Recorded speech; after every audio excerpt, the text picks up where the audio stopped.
ज्यावेळेस तुम्ही थंब करणार आहे का त्या मशीनवर, त्यावेळी त्या थंब मध्ये तुमचं पूर्ण डाटा बाहेर येणार नाही.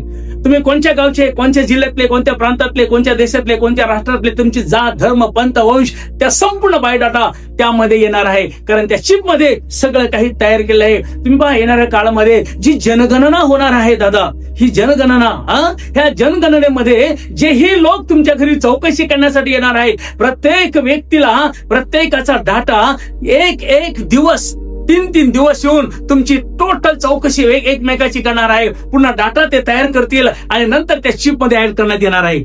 अत्यंत महत्वाचं लक्षात घ्या. आणि आम्ही जर पाहिलं या ठिकाणी की ही चिप जी आहे प्रियानो, ही चिप म्हणजेच 666 हा जो क्रमांक आहे हा अत्यंत घातक आहे आणि तो लवकरात लवकर येणार आहे. आणि ते येण्यासाठी प्रियानो आज आम्ही एक आतुरता आमच्यामध्ये असली पाहिजे. खरोखर हे होणार आहे का, हे सत्य होणार आहे का, याची प्रचिती आम्ही घेतली पाहिजे.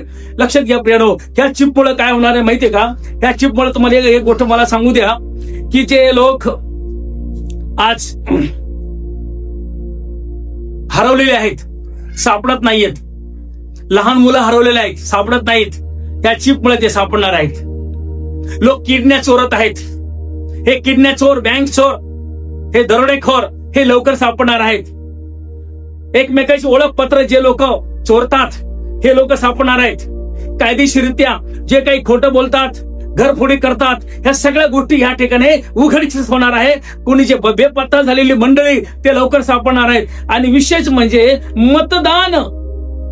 मतदान जे आहे, जे मतदान या ठिकाणी आम्ही पाहतो प्रियानो, चोरी, ओट चोरी आम्ही ऐकतो सगळीकडे, ओट चोरी, ही सगळं मतदान होणारा जे काही भाग आहे चोरीचा, तर हा भाग देखील त्या काळात होणार नाही. सगळ्याच्या सगळं उघड होणार आहे. आणि म्हणून आम्ही पाहतो की कुठल्याही गोष्टी असेल तर प्रियानो त्या उघडकीस येणार या चिपमुळं. आणि सगळीकडे प्रियानो एक ती भीती निर्माण होणार आहे, बापरे मी हे नको करायला, मी ते नको करायला. अगदी एका ट्रॅकने लोक चालणार आहेत. लक्षात घ्या. आणि म्हणून माझी विनंती आहे तुम्हाला की पवित्र बायबलमध्ये हा 666 नंबर जो कोणी घेईल तर त्याला देवाच्या राज्यामध्ये प्रवेश नाही.